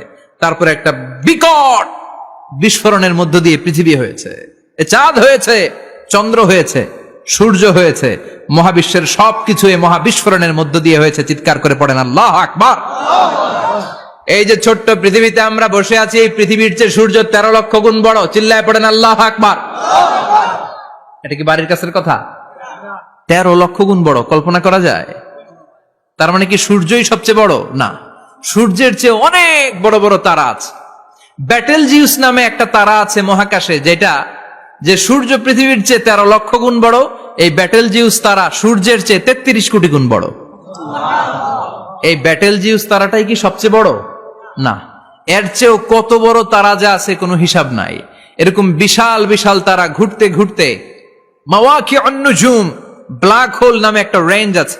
এই রেঞ্জের মধ্যে যদি ঢুকে যায়, ছোট্ট বাচ্চার মুখে চকলেট দিলে বাচ্চা যেমনি চকলেট চুষে খেয়ে ফেলে, এই বিশাল বিশাল তারাগুলো ব্ল্যাক হোলের মধ্যে ঢুকলে এক মুহূর্তের মধ্যে নিঃশেষ হয়ে যায়। চিল্লায় পড়েন আল্লাহু আকবার। এজন্য আল্লাহ বললেন, ফালা উকসিমু বিমাওয়াকিউন নুজুম, এই তারকা নিঃশেষ হওয়ার যে জায়গাটা, এই জায়গার কসম আমি কোরআনের মধ্যে খেলাম। এই ব্ল্যাক হোলের রেঞ্জের ভেতরে তারা আসলে মুহূর্তের মধ্যে নিঃশেষ বানিয়ে দেয় কে? একটা তারার চেয়ে আরেকটা তারা বড়। এরকম হাজার কোটি তারা মিলে আমাদের গ্যালাক্সি। এই গ্যালাক্সির নাম হচ্ছে মিল্কি ওয়ে। কি নাম? আমাদের গ্যালাক্সির নাম কি? সবাই বলেন তো। Milky way. কি নাম? এরকম একটা গ্যালাক্সি না, লক্ষ কোটি গ্যালাক্সি আছে। আমাদের গ্যালাক্সির পরে সবচেয়ে কাছের গ্যালাক্সির নাম অ্যান্ড্রোমেডা। কি নাম? এই অ্যান্ড্রোমেডা গ্যালাক্সি আমাদের গ্যালাক্সি থেকে 2.5 মিলিয়ন লাইট ইয়ার দূরে, মানে 25 লক্ষ লাইট ইয়ার। সুবহানাল্লাহ কইবেন না? আলোর গতি হচ্ছে পৃথিবীতে সবচেয়ে বেশি বর্তমান সময় পর্যন্ত, জানেন? সেকেন্ডে কত মাইল? 1,86,000 মাইল। এক সেকেন্ডে আলো ছুটে 1,86,000 মাইল বেগে। এত বেগের কোন প্লেন বা রকেট নিয়ে যদি আপনি আমাদের গ্যালাক্সি থেকে মিল্কি ওয়ে থেকে অ্যান্ড্রোমেডাতে যেতে চান, তাহলে আপনার 25 লক্ষ বছর লেগে যাবে। সুবহানাল্লাহ বাড়িতে যাই বললেন। এরপর আল্লাহ বললেন, ওয়াস-সামাআ বানাইনাহা বিআইদিন ওয়া ইন্না লামুসিউন। আকাশ আমি বানালাম, গ্যালাক্সি আমি বানালাম, বানানোর পর থেকে সবগুলোরে আমি প্রশস্ত করতে শুরু করে দিলাম। সব ছিল ক্ষুদ্র, একটা বিন্দুর মধ্যে আমি বিস্ফোরণ করলাম একটা আওয়াজ দিয়ে। আওয়াজটা ছিল কুন। আওয়াজটা ছিল কি? জোরে কন, আবার কন। কুন ফায়া। ইন্নামা আমরুহু ইযা আরাদা শাইআন আন ইয়াকুলা লাহু কুন ফায়াকুন। আল্লাহ যখন কিছু করতে চান শুধু বলেন কুন, শুধু বলেন বি। কুন মানে বি, ইট ওয়াজ, এটা হয়ে যায়। হাও বলতে দেরি। এই মহাবিস্ফোরণের নেপথ্যে যে শব্দটা ছিল সেটা ছিল কুন। সেটা ছিল কি? আল্লাহ কুন বলতে দেরি, মুহূর্তের মধ্যে বিগ ব্যাং, বিশাল এক্সপ্লোশন, তারপর থেকে মহাবিশ্ব ছড়াচ্ছে। আল্লাহ বলছেন এই কোরআনের ভেতরে বলে দিয়েছেন, ওয়া ইন্না লামুসিউন। আমি এই মহাবিশ্বকে, এই গোটা ইউনিভার্সকে আমি প্রতিনিয়ত সম্প্রসারিত করছি। প্রতিনিয়ত এটা বড় হচ্ছে, সম্প্রসারিত হচ্ছে। চিল্লায় বলেন আল্লাহু আকবার। আজ থেকে মাত্র 20 বছর আগে এটা তারা আবিষ্কার করেছে। এই 1998 সালে তারা আবিষ্কার করেছে সুপারনোভা কসমোলজি প্রজেক্ট। এই সুপারনোভা কসমোলজি প্রজেক্টে তারা এই সিদ্ধান্তে এসেছে যে মহাবিশ্ব কোন নামক এক বিস্ফোরণের পর থেকে যে সম্প্রসারিত হচ্ছে, আজ পর্যন্ত এটা শুধু বাড়ছে আর বাড়ছে, অ্যাক্সেলারেটিং হচ্ছে, এক্সপান্ডিং হচ্ছে, এটা কমছে না। কিয়ামত পর্যন্ত এটা বাড়তেই থাকবে। চিৎকার করে পড়েন আল্লাহু আকবার। এজন্য আল্লাহ বললেন, ইয়াসিন ওয়াল কোরআনিল হাকিম। বিজ্ঞানময়, প্রজ্ঞাময় কোরআনের শপথ। এই কোরআনের ভেতরে আমি কসমোলজির কথা বলেছি, অ্যাস্ট্রোলজির কথা বলেছি, জিওলজির কথা বলেছি, ফিজিক্সের কথাও বলেছি। সুবহানাল্লাহ। ফিজিক্স মানে কি? পদার্থ। পদার্থের সবচেয়ে বড় উপাদান হচ্ছে লোহা। লোহার কথা কিন্তু কোরআনে নাই। আছে? কই আছে? হ্যাঁ, সূরাতুল হাদিদ, লোহার নামে একটা সূরাই দিয়েছে আল্লাহ কোরআনে। সুবহানাল্লাহ পড়বেন না? সূরার নাম সূরাতুল হাদিদ। সূরার নাম কি? চিল্লায় বলেন সূরার নাম সূরাতুল হাদিদ। হাদিদ মানে লোহা। আল্লাহ বললেন, ওয়া আনজালনাল হাদিদা ফীহি বা'সুন শাদীদ।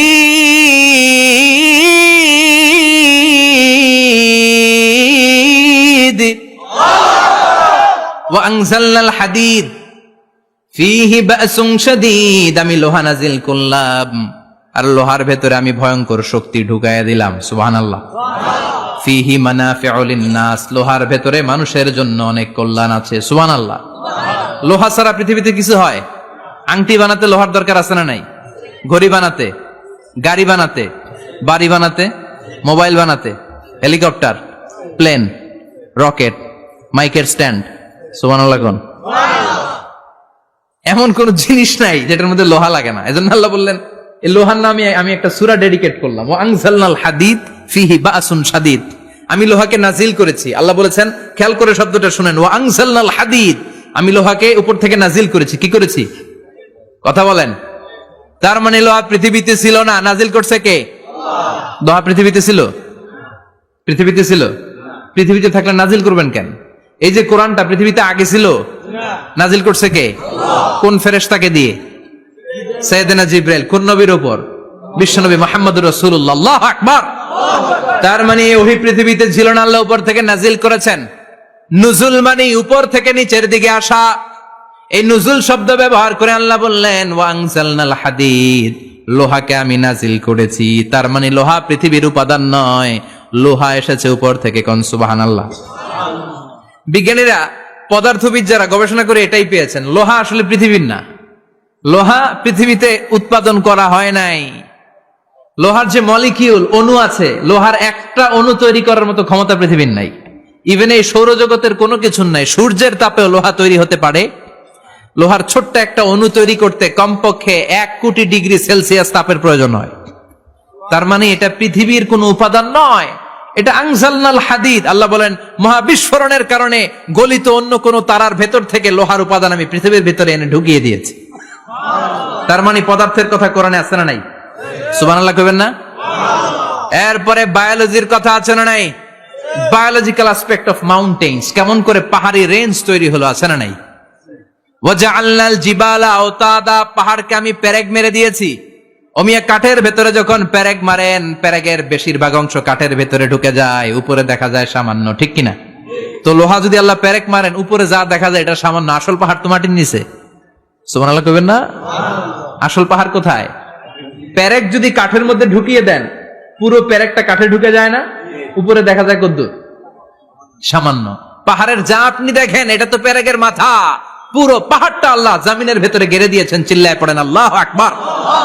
আবার আল্লাহ বললেন, অমিনাল জিবালি জুদাদুম বিদু ওয়া হুমরুম মুখতালিফুন আলওয়ানু, আছে না নাই? ওয়া গরাবিবু সুদ, আল্লাহ বলেন নানা রঙের পাহাড় পর্বত মহাবিশ্বে আমি তৈরি করেছি। কোন পাহাড় হচ্ছে রক্তিম বর্ণের, কোন পাহাড়কে বানিয়েছি আমি কৃষ্ণ বর্ণের, কোন পাহাড়কে বানিয়েছি আমি শুভ্র বর্ণের, কোন পাহাড়ের রং কালো, কোনটা সাদা, কোনটা নীল, আছে না নাই? মহাবিশ্ব যখন তৈরি হয়েছে, পৃথিবীর মধ্যে 7টা টেকটনিক প্লেট তৈরি হয়েছে। 7 tectonic plates create the mountain range on earth. পৃথিবীতে এই পাহাড় তৈরির কারণ হচ্ছে 7টা প্লেট, এগুলোর 7 টেকটনিক প্লেট বলে। এই প্লেটগুলোর কারণে পৃথিবীতে এই রং বেরঙের পাহাড় তৈরি হয়েছে। কত রঙের যে পাহাড় আছে, আরব বিশ্বে পাথরের পাহাড়, বাংলাদেশে মাটির পাহাড়, ব্রুনাই, সিঙ্গাপুর, ইন্দোনেশিয়াতে যদি যান আরেক ধরনের পাহাড়। চায়নার একটা শহর আছে গানজু সিটি, কি নাম? এই গানজু সিটিতে একটা পাহাড় আছে রেইনবো মাউন্টেন, ওখানে 7 রঙের পাহাড় পাওয়া যায় এক জায়গায়। সুবহানাল্লাহ কইবেন না? রেইনবো মানে কি? রংধনু। রংধনুর কয় রং? কথা কন। ছোটবেলা আমরা মুখস্থ রাখতাম, বেনিয়া সহকলা, বেতে বেগুনি, নিতে নীল, আতে আসমানি, শতে সাদা, হতে হলুদ, কতে কালো, লাতে লাল। সুবহানাল্লাহ নাই? মনে রাখার কি অসাধারণ পদ্ধতি।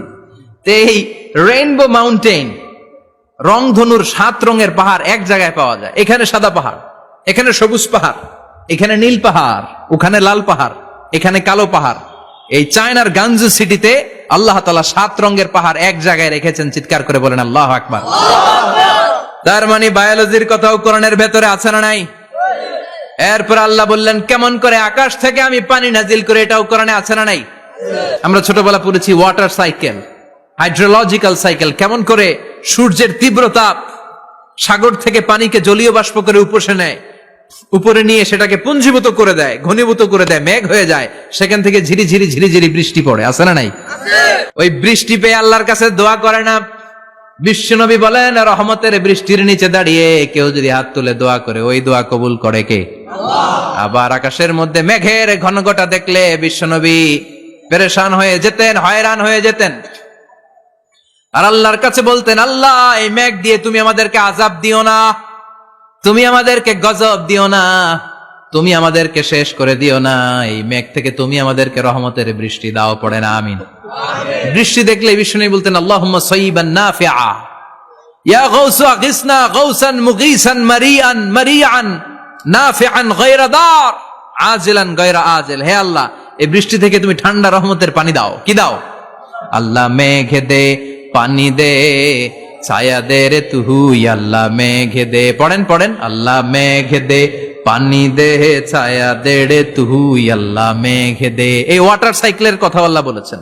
আলম তারা আন্নাল্লাহ ইউসজি সাহাবান, কাফের নাস্তিক যেগুলো সমাজের আবর্জনা খড়কুটা, ওরা কি দেখে না কেমন করে আমি বাতাসকে জলীয় বাষ্প করে আকাশে তুলি, বায়ুমণ্ডলে নিয়ে যাই, সুম্মা ইউআল্লিফু বাইনাহুম, জলীয় বাষ্পগুলারে তখন আমি ঘনীভূত করি, সুম্মা ইয়াজআলুহু রুকামান, এরপরে আমি মেঘে পরিণত করি। ফাতারাল ওয়াদকা ইয়াখরুজু মিন খিলালিহি, তারপর মেঘের ভেতর থেকে ঝিরি বৃষ্টি নাজিল করে কে? আবার আল্লাহ বললেন, পানি থেকে আমি পৃথিবীর সব প্রাণগুলারে বানালাম। ওয়াজআলনা মিনাল মাই কুল্লা শাইইন হাইয়া ফালা ইয়াকিলুন, পানির ভেতর থেকে সব প্রাণের উৎপত্তি পৃথিবীর মধ্যে ঘটিয়ে দিয়েছে কে? বিজ্ঞানীরা স্বীকার করেছে পৃথিবীতে যত প্রাণ পাওয়া যায়, যত প্রাণের ব্লুপ্রিন্ট পাওয়া যায়, সব এসেছে পানি থেকে। চিৎকার করে বলেন, কোত্থেকে? পানি নাই তো প্রাণ নাই, পানিও আছে প্রাণও আছে। কোন সুবহানাল্লাহ। বিজ্ঞানীদের ধারণা, তারা ধারণা করে বলেছে পৃথিবীর প্রথম প্রাণের নাম হচ্ছে অ্যামিবা। কি নাম?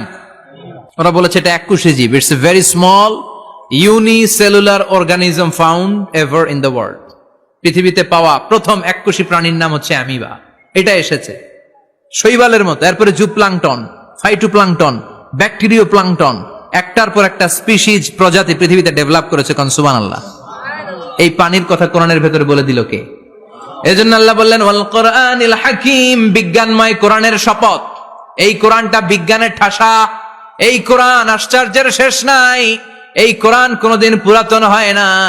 এই কোরআনের ভেতরে আল্লাহ দিয়েছেন হেদায়েতের মশাল, আর কোরআনটাকে বানিয়েছেন বিজ্ঞানের সুউচ্চ মিনার। জোরে কোন সুবহানাল্লাহ। ফিজিক্স পেলাম, ওয়াটার সাইকেল পেলাম, এবার পাতালপুরীর কথার দরকার আছে না নাই?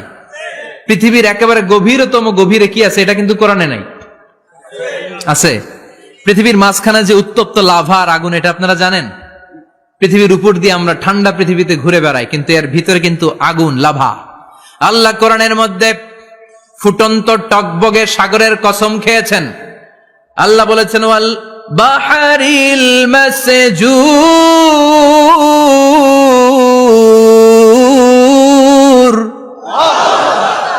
আমি কোরআনের ভেতরে ফুটন্ত টকবগে সাগরের পানির কসম খেলাম। পড়েন সুবহানাল্লাহ। সাগরের পানির, ফুটন্ত টকবগে সাগরের পানির কসম। সাগরের পানি আবার ফুটন্ত হয় কি করে? পানি কি হয়? ঠান্ডা। পানি কি? কথা বলেন। আল্লাহ পৃথিবীর ভেতরকার কথা চিন্তা করে বলেছেন, ওয়াল বাহরিল মাসজুর। ইউনাইটেড স্টেটস অফ আমেরিকার নেভাল একাডেমির সায়েন্টিস্টরা এই আয়াতের উপর রিসার্চ করেছে যে সাগরের ভেতরে আবার, এই ঠান্ডা পানির ভেতরে আবার উত্তপ্ত আগুনের লাভা আসলো কোত্থেকে। রিসার্চ করার জন্য তারা সাগরের ভেতরে পাইপ ঢুকিয়েছে। পাইপ ঢুকাতে ঢুকাতে অনেকগুলো লেয়ার তারা পার করেছে। রূপান্তর শিলার স্তর, পাললিক শিলার স্তর, আগ্নেয়গিরির শিলার স্তর, মার্বেল পাথরের অনেকগুলো শিলার স্তর পেরিয়ে যাওয়ার পরে তারা পাইপ ঢুকানোর পরে দেখতে পেয়েছে পাইপগুলো গলে যায়। পাইপগুলো কি হয়? তার মানে ভিতরে কি আছে? জাপানে কিছু জিওলজিস্ট, ভূতত্ত্ববিদ, তারা গবেষণা করে পৃথিবীর এক মাথা থেকে আরেক মাথায় যেতে চাচ্ছে, মানে প্রতিপাদ স্থান। বাংলাদেশের এখান থেকে ছিদ্র করলে আপনি দক্ষিণ আমেরিকার চিলির সান্টিয়াগোতে যেয়ে উঠবেন। কথা বুঝতে পেরেছেন? তার মানে বাংলাদেশের প্রতিপাদ স্থান হচ্ছে দক্ষিণ সাউথ আমেরিকার চিলির সান্টিয়াগো। আবার ইন্ডিয়া থেকে ছিদ্র করতে করতে পৃথিবীর আরেক মাথা দিয়ে উঠবেন। সুবহানাল্লাহ বলেন।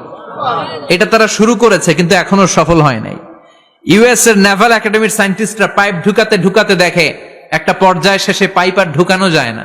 পাইপগুলো পৃথিবীর ভেতরে যেতে যেতে গলে গলে পানি হয়ে যায়। সুবহানাল্লাহ কইবেন না? এই রিসার্চ প্রজেক্টের যিনি চিফ, উনি বললেন, bring the water proof pipe from America. America থেকে ওয়াটার প্রুফ পাইপ নিয়ে আস। আমার এমন পাইপ লাগবে গবেষণা করার জন্য যে পাইপ আগুনে জ্বলে না। ওয়াটার প্রুফের মধ্যে আগুন লাগালে আগুন ধরবে? বুলেট প্রুফে বুলেট মারলে বুলেট ঢুকবে? তো আমেরিকা থেকে ফায়ার প্রুফের পাইপ নিয়ে আসা হলো। নেভাল একাডেমির চিফ সায়েন্টিস্ট পাইপ ঢুকাতে আরম্ভ করলেন। ঢুকাতে ঢুকাতে পৃথিবীতে কিন্তু অনেকগুলো স্তর আছে। যে বালু মাটি, সব কিন্তু বালু মাটি নয়। আপনি খুঁড়তে খুঁড়তে পেয়ে যাবেন পাললিক শিলা, এরপরে রূপান্তরিত শিলা, এরপরে মার্বেল পাথরের শিলা, এরপরে শুরু হবে গরম আগ্নেয়গিরির শিলা। ওই শিলার ভেতরে এমন আগুন আল্লাহ রেখেছে, ওই নেভাল একাডেমির সায়েন্টিস্টরা ফায়ার প্রুফের পাইপ ঢুকাতে ঢুকাতে একটা লেভেল যাওয়ার পরে দেখে যে ফায়ার প্রুফের পাইপও গলে গলে মুহূর্তে পানি হয়ে যায়। তার মানে ভেতরে এমন আগুন আল্লাহ রেখেছে, ওই আগুনের তুলনায় পৃথিবীর আগুনের মতো নয়। ওই আগুনটাই জাহান্নামের আগুন। আবার বিজ্ঞানীরা গবেষণা করে ওই আগুনের মধ্যে মানুষের চিৎকার শুনেছে। এজন্য হাদিসে এসেছে, আল্লাহর ওলিরা, মুমিন বান্দারা মারা গেলে তাদের রূহগুলো আকাশে চলে যায়, ইল্লিনে চলে যায়। আর কাফের মুশরিক আর নাস্তিক গুলো মারা গেলে তাদের আত্মাগুলো পৃথিবীর মাঝখানে সিজ্জিনে চলে যায়। ওই সিজ্জিনের ভেতরে আগুন আছে না নাই? চিল্লায় বলেন। তার মানে পাতালপুরীর কথাও আছে, সাগরের কথাও আছে, আকাশের কথাও আছে, কেমন করে দুনিয়াতে আমরা আসলাম সেটাও আছে। এমব্রয়োলজি, ভ্রূণ তত্ত্বের কথা কোরআনে আছে না নাই? পৃথিবীতে আল্লাহ কয়েক সিস্টেমে মানুষ বানালেন। সৈয়দনা আদমকে বানালেন, মাও নাই বাবাও নাই। সৈয়দনা আদম আলাইহিস সালামের বাবার নাম কি? মায়ের নাম কি? মাও নাই বাবাও নাই। আবার সৈয়দনা ঈসা আলাইহিস সালামকে আল্লাহ তৈরি করলেন, শুধু মা আছে বাবা নাই। আবার আমাদের সবাইকে আল্লাহ বানালেন, মাও আছে বাবাও আছে, ঠিক কিনা? এরপরে ছোট্ট এক ফোঁটা নাপাক থেকে আল্লাহ আমাদেরকে বানালেন। এই এক ফোঁটা বীর্যের মধ্যে যে প্রাণ আছে, এটা দুইজন বিজ্ঞানী আবিষ্কার করেছে। লিয়েন হুক মাইক্রোস্কোপ যন্ত্র দিয়ে তারা বীর্যের মধ্যে, স্পার্ম ড্রপের মধ্যে গবেষণা করে পেয়েছে যে ওখানে কি যেন নড়ে। ওই এক ফোঁটা ড্রপের মধ্যে কি যেন নড়ে। সেখান থেকে ওরা আবিষ্কার করেছে স্পার্মের ভেতরে, শুক্রাণুর ভেতরে প্রাণের অস্তিত্ব আছে। এক ফোঁটা স্পার্মে, এক ফোঁটা বীর্যের মধ্যে 20 কোটি যদি শুক্রাণু না থাকে, ওই স্পার্ম থেকে আল্লাহ বেবি দেয় না, সন্তান দেয় না। সুবহানাল্লাহ কোন? এজন্য আল্লাহ বললেন, হাল আতা আলাল ইনসানি হিনুম মিনাদ দাহরি লাম ইয়াকুন শাইআম মাযকুরা। ও মানুষ, কেন এত অহংকার করো? নজর করে তোমার জীবনের শুরুটার দিকে একটু তাকাও। কি ছিলা তুমি? এক ফোঁটা নাপাক পানি, একটা স্পার্ম ড্রপ থেকে এসেছো। ইয়াখরুজু মিন বাইনিস সুলবি ওয়াত তারায়েব, বাবার পৃষ্ঠদেশ থেকে মায়ের গর্ভদেশের মধ্যে তোমাকে নিয়ে গেল কে? সেখান থেকে ফি যুলুমাতিন সালাস, 3টা প্যাকেট দিয়ে মায়ের পেটের মধ্যে তোমাকে প্রিজার্ভ করলো কে? আল্লাহ প্রত্যেকটা স্টেজ কোরআনে বলে দিয়েছেন। ফি যুলুমাতিন সালাস, 3টা অন্ধকার প্রকোষ্ঠে আল্লাহ আমাদেরকে প্রিজার্ভ করেছেন। মায়ের ভুলের একটা প্যাকেট, মায়ের জরায়ুর একটা প্যাকেট, আবার মায়ের পেটের একটা প্যাকেট। ওই প্যাকেটের ভিতরে পৃথিবীর কোন কবিরাজের কবিরাজি কাজে লাগছে? ডাক্তারের ডাক্তারি? কোন কবিরাজ আমগরে খাওয়াইছে? চিল্লায় বলেন, তিনি কে? এরপর আল্লাহ বললেন ফি যুলুমাতিন সালাস, ওটা অন্ধকার ছিল। যেই টেম্পারেচারে রাখলে তুমি সুস্থ থাকবা, যেই টেম্পারেচারে রাখলে তুমি আস্তে আস্তে বড় হতে পারবা, সেখানে আমি রাখলাম। সেখান থেকে আমরা হয়ে গেলাম জিমেট, সেখান থেকে জাইগট, তারপরে ইমব্রয়ো, তারপরে ফেইটাস, ল্যাটার স্টেজ। প্রথমে ছিলাম ইনিশিয়াল স্টেজ, তারপরে ল্যাটার স্টেজ, আমরা বড় হতে লাগলাম। আল্লাহ আমাদেরকে হার্ট দিলেন, সিস্টনিক ডায়াস্টনিক, অলিন্দ নিলয় শুরু হয়ে গেল। রুহুর ফুৎকার আমাদের হৃদয়ে ভরে দিল কে?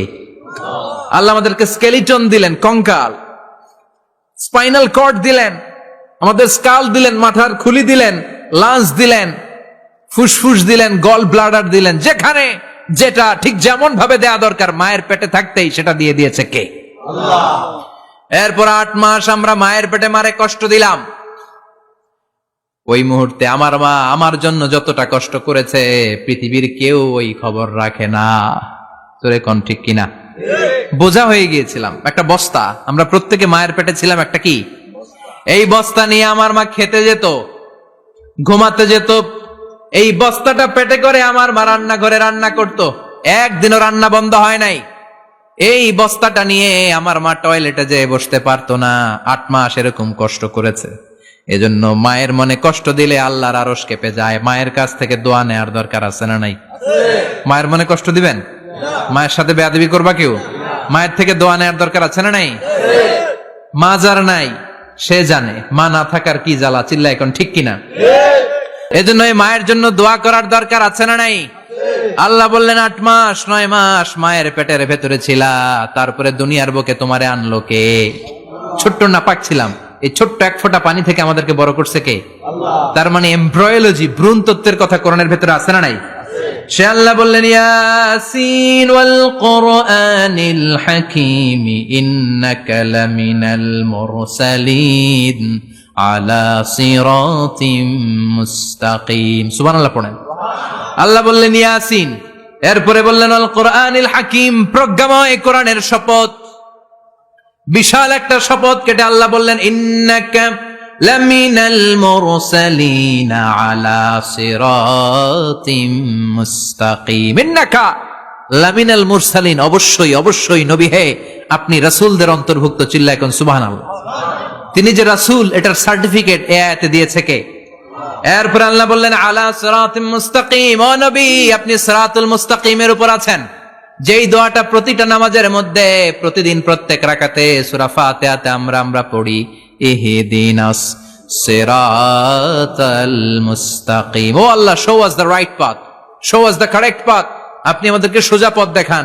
আল্লাহ এখানে সার্টিফিকেট দিলেন, নবী গো লক্ষাধিক পয়গম্বর যে আমি পেয়েছি তাদের শ্রেষ্ঠতম রাসূল করে আমি আপনাকে প্রেরণ করেছি, আর হেদায়েতের সুউচ্চ মশাল দিয়ে আমি আপনাকে সিরাতুল মুস্তাকিমের উপর রেখেছি। চিল্লায় পড়েন আল্লাহু আকবার। এই জন্য বিজ্ঞানময় কোরআনের সাথে নিজেদের সম্পর্ক বাড়ানোর দরকার আছে না নাই? কোরআন পড়লে দুনিয়া এবং আখিরাতে মর্যাদা বাড়ায় দিবে কে?